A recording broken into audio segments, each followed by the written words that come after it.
Okay, mandatory access model.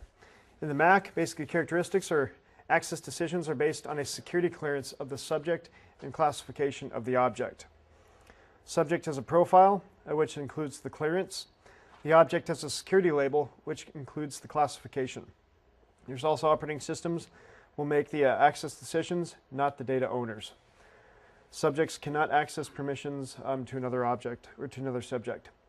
The environment that implements this model requires a higher level of protection to using purely DAC systems. So again, on the DAC systems, it's going to be more of the, do apologize about that? Yeah. It's going to be more of the C1, C2, and D-level access controls, when the Mac is going to be the B-level access controls. Okay, Mac versus DAC. Mac, you have your security label. So the individual has a specific classification or subject, tries to access the information. The system then checks the object and then checks the security label. If the label is at the same level of classification, or there's a need to know criteria that is also met, because that's the third one, but that's usually at a higher level classification as well. That once all 2 or 3 items have been met, then the subject gets to access the information. With the DAC, the user basically goes to the server, goes to the system, and says, can I access this? It says, are you in the same level that this object has been created in? Similar to the security labels, but the security labels have the capability of going to caveats. Okay, RBAC, or role-based access control. Basically, this is also called non-discretionary access control. Supports organizational structures better than DAC or Mac, and basically also allows for enforcement of enterprise security policies. Administrators assign basically a user to a role and then assign the rights to that role, not directly to the user. So the user is basically going to be at the lowest level. They cannot do anything until they're assigned to a specific user group, which could be, for example, admins, it could be a data entry, it could be technically janitorial staff. That's the funny thing about a lot of organizations, is sometimes the lowest rights or the lowest need to know has the most access rights to everything.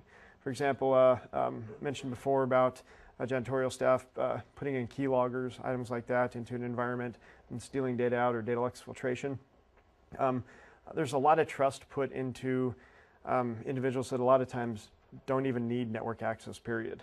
So in reality, no matter what access control system here, if you have that type of level of staff or individuals, for example, a lot of companies will hire third-party organizations to do janitorial work or take out garbage. They'll hire in a contracting company for it.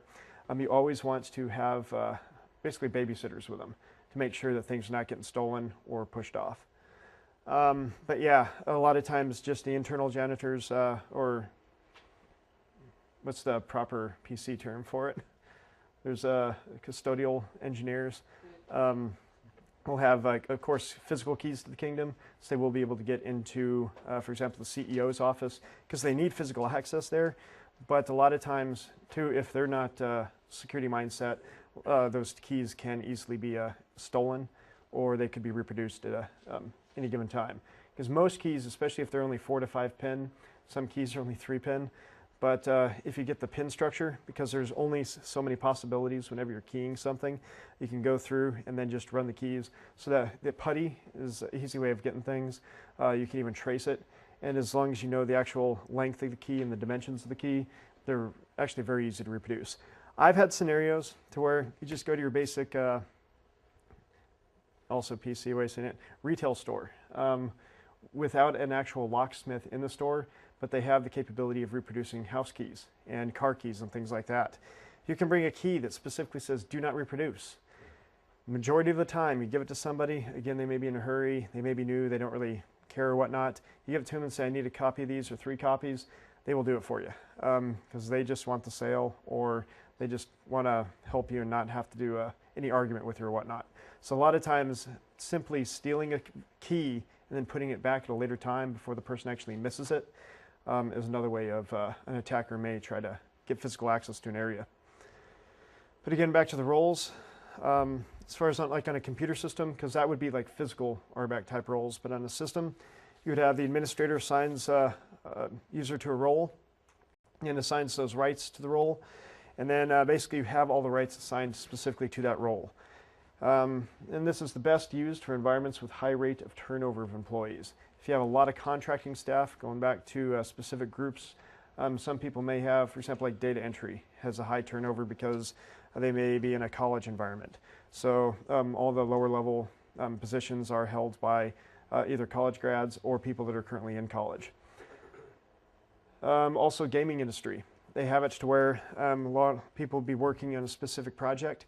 Once they get the game completed, then that project is no longer valid. So they may be doing a first-person shooter, then they go to a race car game or go to an RPG, a role-playing game. So again, the staff, the rights are going to be the same, but the staff is going to completely change. Okay, acquired rights and permissions. There's explicit, which is assigning rights and permissions directly to a user. And then there's implicit, which is assigning rights and permissions to a role or the group within the area. Basically, the user inherits rights and permissions from that role. If the user is in multiple roles, the best type of environment is going to be the lowest common denominator. So it makes it to where if they're in two different areas, for example, if they're in admins and then they're in data entry, the best thing you could do is have it to where the data entry rights is going to trump the admin rights because it's going down to the lowest common. The majority of the time what you end up seeing is it goes to the highest common denominator. So if they're a data entry, they're going to get that access, but since they're also admins, it's going to bump them up to the higher access. Okay, rule-based access control. Basically, these are global rules imposed on all subjects. Basically, it does not matter what the subject identity is. And for example, like firewalls applied to every packet. One of the things that you definitely need to know the difference of, this is more telecommunications, but with firewall ACLs. There's a difference between stateful and stateless firewalls. Because ACL on a firewall may say deny any coming from the outside and then allow traffic going from the inside out. So, there are ways to trick some of the older firewalls that are stateless firewalls. So you can send a packet that has, for example, like a FIN, which is a finish connection, into the network. And then what you're looking for is like an RST packet coming back out of the network. And basically, it's already supposed to deny your traffic, but because it's stateless, it has nothing to compare it to. And FIN is basically assuming that the connection's already occurred, and you're just trying to finish the connection. With a stateful firewall, what's going to happen is there's a database of all the current connections that have been happening or specific within a time. So what happens if you send a FIN to that stateful firewall, the firewall is going to say, I have no record of you ever communicating with anybody on the network. I'm going to drop you right then and there. So back down to the firewall ACLs, it is applied to all packets, but the stateful is a lot smarter because of the database in the back end. But the stateless, it still is to all packets, but there's ways around that. So it's not truly to all packets or doesn't truly work. Okay, remote centralized administration. Technology is going to be radius, TACACS, and diameter. Okay, radius. This is remote authentication dial-in user service. This is a AAA protocol, authentication, authorization, and auditing. This gets the de facto standard for authentication protocol. It's open source. It's been integrated in many vendor products and also works in a client-server model. TACACS Plus characteristics. Basically, it's terminal access controller, access control system. Basically, it's Cisco proprietary, and not open source for others to use, and splits authentication, authorization, and auditing features. Also, basically, it allows for the administrator to be more flexible. It provides more protection for client-to-server communications compared to the radius. But again, it's going to be proprietary for Cisco. And diameter. Basically, this is the upgraded radius. Basically, users can move between service provider networks and change their points of attachment. And then it includes better message transport, proxying, session control, and a higher security for the AAA transaction. Okay, decentralized access control administration. Basically, with decentralized, you'll see this a lot with some of the smaller organizations as well. So you don't want to have to go through domain controller. This is by far the most fun, especially if you go into a pen test. because if you get a physical access to it, how many people here have heard of off crack before? OPHCRACK? It's a live Linux CD which has rainbow tables built into it. Its sole purpose in life is to boot up the system, grab the SAM file, and then crack the SAM file. So usually you boot up the system off that, make sure it boots up off CD in the BIOS. Once it does boot up, you can walk away, get coffee, come back about 10 minutes later, and usually the majority of the passwords have cracked by then, assuming that they're going to be relatively easy passwords. If they're highly complex passwords, back up to the 14 characters with special characters, alphanumeric, then you can tie the off crack to an external rainbow table database, such as that 64 gig, and then basically make it to where it boots up and then starts to crack it. So basically just make your coffee break a little bit longer, and 30 minutes later you probably should have most of them cracked. Okay, with decentralized access, access administration is controlled by the owner of the asset, usually individuals who are most accountable for that specific asset. Usually leads the enterprise to consistencies and security holes or overlaps, because you're going to have a user account on every single asset as opposed to one user account on a domain, which then is shared within all of the assets. There's conflicts of interest may easily become apparent and not addressed. The best example of that would be, for example, you have an individual that logged into a system, they leave or they get fired or they're no longer with the organization. You go in there, you disable the account on that one asset, but then you have to go each individual asset to make sure that they haven't logged onto that system. And when they have logged onto the system, there may be an issue to where they may have a different username and password, or potentially even created specific usernames and passwords on that individual asset. Also, terminated employees may not have all access rights properly removed because of different assets, and peer-to-peer environment. Again, peer-to-peer is not going to be the centralized. It's going to be, you have 20 laptops in a room. They each have their own username and password per laptop. Doing file and printer sharing. Okay, hybrid access control. Combines centralized and decentralized administration methods. Basically, one entity or IT group may control what the users access. Then also owners choose who can access their personal assets. File shares, directories, local printers. So you can still have a peer-to-peer type of environment if all the workstations do have file and printer sharing enabled and they're sharing specific folders or items. Controlling access to sensitive data. You can restrict the interface, such as making a dumb term or having some sort of kiosk, an ATM system, database views, menus, and so forth. I know a lot of applications will have it set to where whatever users logged in will allow specific options within a program to show up. Same thing with, I know a lot of pieces of software will look for physical files on a system like an on file. So when you run the application, it sees a specific on file, then it shows you a new menu set, or shows you extra items within a menu set. And also, of course, profiles. Desktops and shells are interpreted, and interfaces in the operating system as well. Within the shells or profiles or whatnot, you may have it to where it's distributed within the organization, so whatever computer that they log into is going to have their profile as a roving profile. But you could also have it to where each individual system has a localized profile for the user. I have seen scenarios to where people would do hot swapping of computers. So you'd have, say, 15 people working in an environment. It's 24/7 shop, and you have, let's say, 8 computers. So at any given time, you will have people that will be basically 2, maybe 3 people using the same computer, just different portions of the shift. With that being said, sometimes you have individuals that are going to be using multiple computers throughout the week, and if they bring a PST, such as Exchange email box, put it onto their local system, they're not going to be able to access those emails if they go to a secondary system. So sometimes you may be able to see multiple PSTs start to build up within and out the environment. Okay, other techniques or control techniques such as physical location, remote access calls back to the system. Why would that be an important issue or a potentially good security call? For example, let's say modems. If you have a modem on a router, you have it set to do a callback feature, it only calls back the administrator's special BAT phone. So when they call in, it's going to call back and then start the negotiations back and forth with the system.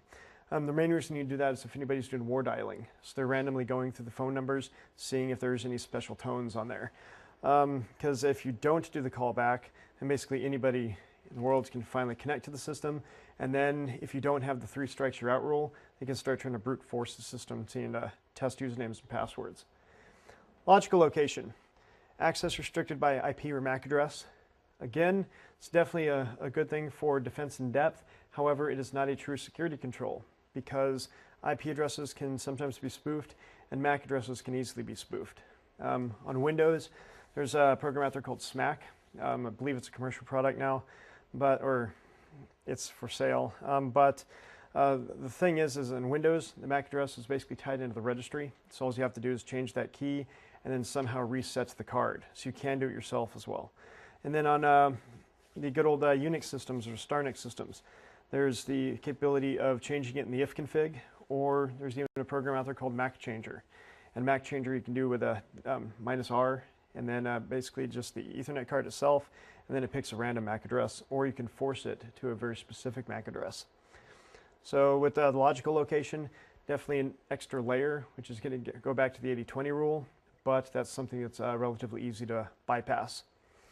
Time of day, I've seen a lot of areas to where they know somebody's going to be there from 9 to 5, so what they'll do is they'll give the user rights from, for example, 8 to 6, which if they get there early or if they have to stay late a little bit, they still have access to the resources. After that, it shuts them off.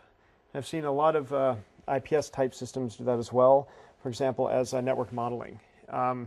It would basically take snapshots of the network and do analysis on it and say that these IP ranges only download, let's say, 10 megs per day. And then one day that one system downloads 100 megs because they did something else, it deviates from the normal usage and is either going to alert or try to take the system and isolate the system. Same type of thing with user accounts. If the person usually signs on from 7 a.m. to 6 p.m. type scenario, if they sign in at 10 o'clock, that basically is a huge flag that they're probably after when they should be, that embezzlement could be happening, things like that. That's an outside the norm of the behavior. Also transaction type. Bank teller 1 can only cash checks up to 2,000, requires supervisor to cash checks above that specific amount. Okay, logical controls. Basically, system access, individual computers and controls, operating system mechanisms. You have your network access, ways to access enterprise networks, centrally logged into an access server, so forth. Network architecture, control flow of information in a network, network devices implemented. What would be a good example of, for example, network architecture in controlling access? What was that? Yep. Another one would be good old VLANs. So everybody's on the same, for example, IP range, but you have VLAN 1 and VLAN 2, and they may not be able to communicate unless you have a router saying VLAN 1 can talk to VLAN 2 in this specific area. As far as the test is concerned, again, you're probably going to have to go to the lowest level of the device. Switches, going back to VLANs, are going to be your layer 2 device, even though some switches that do VLANs can do the routing between VLANs as well, which would be at your layer 3. But the majority of questions, unless it specifically says an advanced feature, is going to go at the lowest base level of the technology. Okay, there's auditing. Basically, system and application logs are generated. Auditing is probably one of the most important things in information security because you can tie everything down, but if you can't prove if some specific things have happened, then you're going to have a problem. For example, somebody logs in with the username and password and does specific things. There's no forensic chain or no chain of custody. Basically, you can't tie that the event occurred to a specific entity. And also, of course, encryption. And as far as the CIA triad, what part of encryption, or what's encryption going to fall under the CIA triad? Yep, confidentiality. It's not going to be the integrity, it could do integrity, but not going to be availability, because if the thing breaks, it doesn't really deal with the encryption part, but it does keep your secret, and also make sure that things haven't changed in the process, because if it's changed, then you can no longer decrypt it. Basically, it gives you the flag. Okay, physical access controls. Okay, there's network segregation. Basically, wiring closets and server rooms need to be controlled to physical entry. And usually, these need to be more than just your basic your key locks. And again, with the walls, They need to be true walls that go to the true floor and the true ceiling, as opposed to walls that are basically just separators from the ceiling panels to the floor panels, because that's one of the things where people can physically go under or above the fake wall. Perimeter security, physical controls to restrict access to the facility, the networks and assets. Like I mentioned before, if you have physical access to the asset, chances are you're going to be able to own the asset. Network devices are really bad for this. Getting back to the Cisco devices with the RS-232 or some devices with serial cables. If you have the physical content, I know some of the Soho devices actually print the default username and password and the default IP address directly on the box, which hopefully people would have changed it, and most of them do unless they're small, medium-sized organizations. How many people here have heard of the default password list? Speaking of that. If you go on the internet or Google and type in a default password list, you'll find quite a few references to it, but the top one is usually going to be from a German site. And if you look at the site, it has literally thousands of default usernames and passwords to a lot of the common devices that are used out there today. For example, the 3Com devices, Cisco devices, even some of the software and management software that you'll come across. It's a really useful utility. Granted, that's not physical, but when it comes down to like usernames and passwords, if you have to get into something, if it's a smaller company, a mom and pop shop, sometimes a medium-sized company, it's not uncommon to find these. And it's always a good thing to test on your real environment, just in case somebody puts up a device for testing purposes and forgets to take it off. You might be able to get it in. And also computer controls, removing floppy and CD-ROM drives and locking computer cases. Why would you want to do that? Take out the floppy CD-ROM drives and lock up the cases. Okay, protecting access to system logs. Basically reasons and methods. Again, a lot of people try to do anti-forensics by covering tracks. So basically what you'd want to do is prevent the people that can access it and prevent methods for accessing it. Basically, by doing the scrubbing the logs, this hides evidence of the activities. Logs should not be accessible for modification to unauthorized individuals. The issue with that is some attacks will actually attack the logging mechanism, trying to find some sort of buffer overflow to crash the logging mechanism, or try to redirect it from like an ARP poisoning type view. So the logging mechanism starts dumping the traffic into nowhere. There's quite a few ways of attacking the log mechanism. If people have read-write access, then you can just delete your content that's in there. Targeted areas, if you do that, then chances are system administrators are probably not going to find what they're looking for. But if you zap it completely and zero it out, that's usually a red flag to say something actually happened to it, and then they start to do the investigation to find out why. Okay, organizations that regularly keep up logs for a specific amount of time. Some regulations require you to keep specific logs for either like 2 years, 5 years, 7 years, and some even indefinitely as well. Some of the main issues, again, is going to be liability for like Sarbanes-Oxley, GBLA, HIPAA, or whatnot. Another issue is that with the logging, if you don't log as a part of normal business practice, if it ever comes to court, let's say your web server's hacked, but you don't keep the log files and restore them for any specific time at all, and then for that attack, you then get the logs and say that this is the section that we were attacked, that can easily be thrown out of court by the opposing attorney, because since it's not a normal business function that you were doing previously, then it's not going to be admissible in court. It's basically hearsay. So that's a huge problem. Also, integrity of the logs can be protected with hashing algorithms. So once you get the log information, go to store it off-site, you hash it first or hash the file, then store that hash with the file. Okay, good old IDSs and padded cells. We'll cover a little bit about IDSs, but you also need to know what IPSs are, which is intrusion prevention systems. With IDSs, basically a software is employed to monitor the network segment for an individual computer. It is used to detect attacks and other malicious activity, and there are two types of IDSs. There's, of course, the network-based and the host-based. The best defense, of course, is going to be network and host-based, because a lot of things will be happening on the system the network may not see, because either A, does not go through the specific gates of the IDS, or it could just be it's happening internally. With that being said, there's also two behaviors, just like in the access controls. The two behaviors of the IDS are just like antivirus. They're going to be heuristic or behavioral-based. And then the second one is going to be signature-based. Signatures can be by far the most common. Basically, they have a list of bad knowns, so it's going to be your blacklist.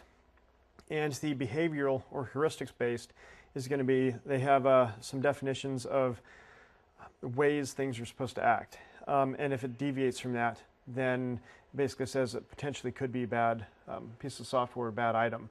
For example, let's say if it, like I mentioned before, the traffic usage.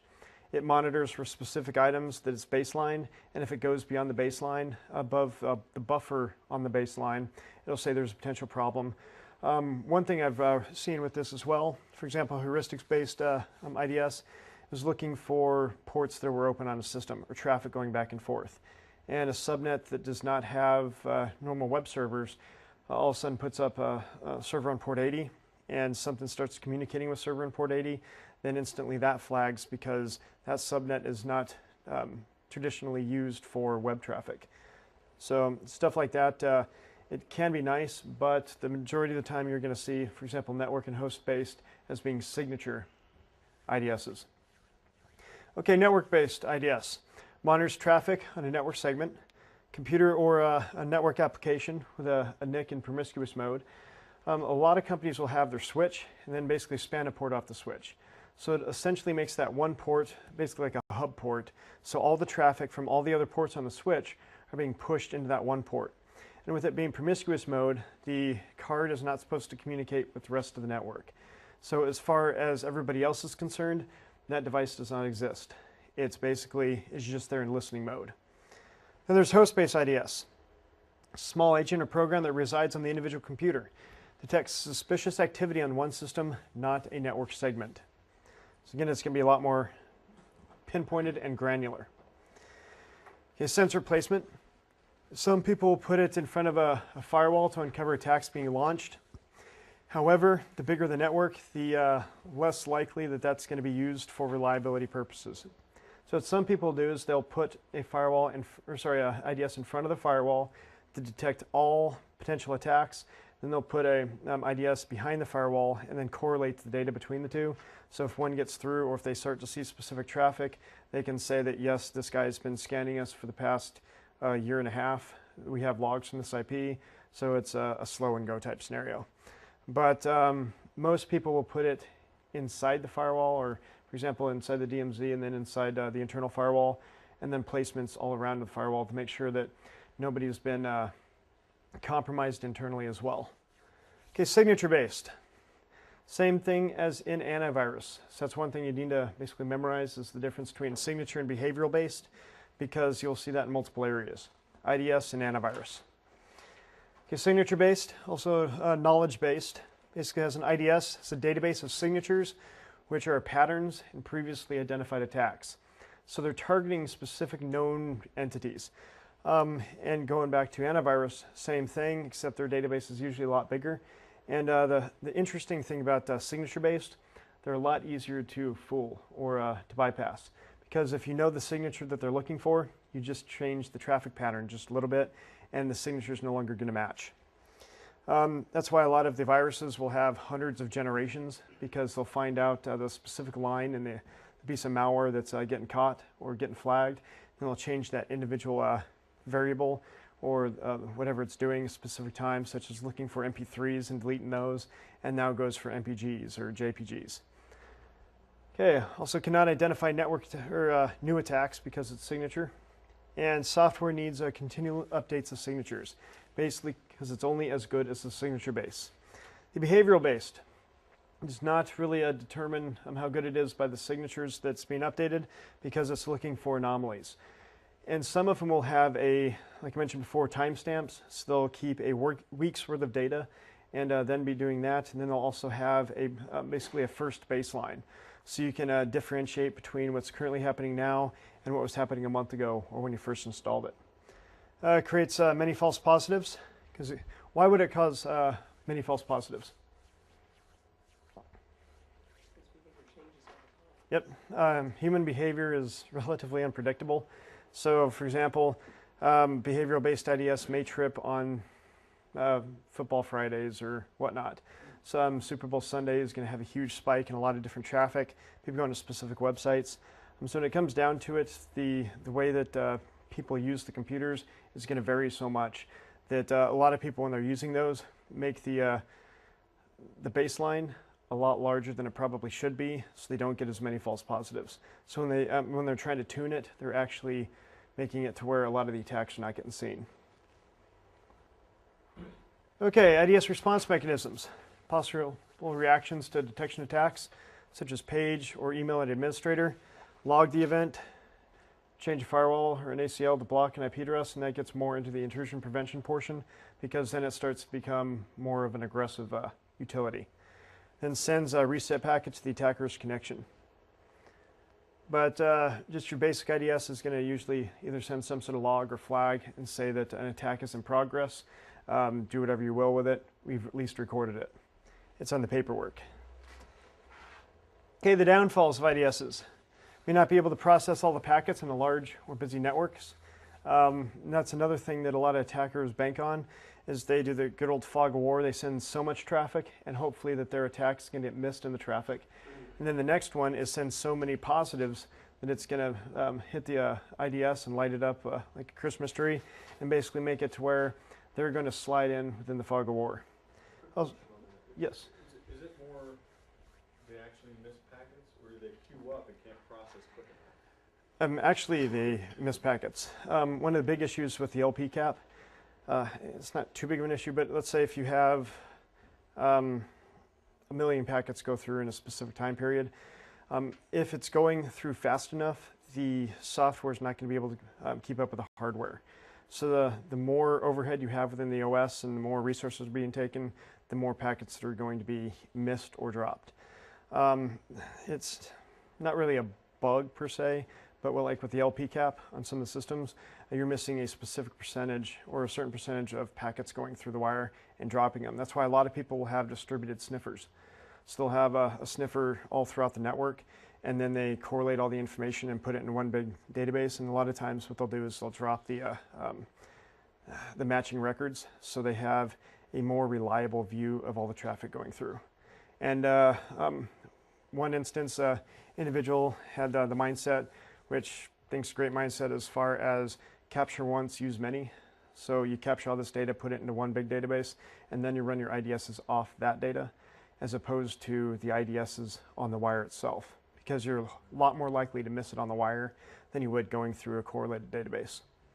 But that time again, you're getting more, but then you're queuing it up and you process later. Yes. So you may be behind the 8 ball for something else. Well, in reality, you're always behind the 8 ball. It's just what's the acceptable delay time. Because even with your regular IDSs, you're still looking at several second delay by the time it hits the screen. And then depending on what software you're running, for example, like ArcSight or whatnot, then it goes to the server, and then that system then correlates logs, puts it into an Oracle database, and then your software then makes the query to that. So sometimes maybe a minute before you actually see anything go through. So, but yeah, the queuing is definitely an issue, because then you have it to where you have your aggregators, you grab all your information, put it in one area, but then you have a system whose sole purpose, instead of listening to the packets coming over, is basically just trying to make sure that the database is valid. Okay, I cannot analyze encrypted data, and from an IDS perspective, that is the case. I know there are some products out there that are trying to do man in the middle as well. So you add this additional module, and then you make an encrypted connection through like HTTPS to this proxy device, and then the device makes an encrypted outside, kind of like Cain and Abel, except it doesn't give you the error because it's a legitimate connection. And that actually gets the unencrypted and then puts it through an IDS. But for the test, it cannot do encrypted data. Okay, switch-based networks make it harder to pick up all packets, mainly because you have to do the span port, and then for each switch, you do the span port and then dump it to an area, then it has to get dumped elsewhere. A lot of false alarms, of course, and not an answer to all issues. It still needs firewalls, antivirus software, policies, procedures, and other security layers. Because again, there's some things that you will probably be missing, and a lot of things that will flag on that are not really attacks, both signature and behavioral based. It's just the percentages for the behavioral based are going to be higher false positives than the signature-based. And then the signature-based is going to have a lot of higher false negatives than the behavioral-based. Okay, good old padded cell. This is basically code within a product to detect malicious activity has taken place. If so, a virtual machine or basically a sandbox is created, which provides a safe environment. And what it does is forks the activity or the user or the process from the real environment to the padded cell or to the fake environment. The intruder is moved into that environment, which is called the padded cell. The intruder does not realize that he or she is in the original or in the fake environment. Basically, this protects against hacking activity. And as an FYI, this is a data term, but it does show up on the exam, and it's something you do need to know. But padded cell is basically an intelligent honeypot, and it forces you over to the system.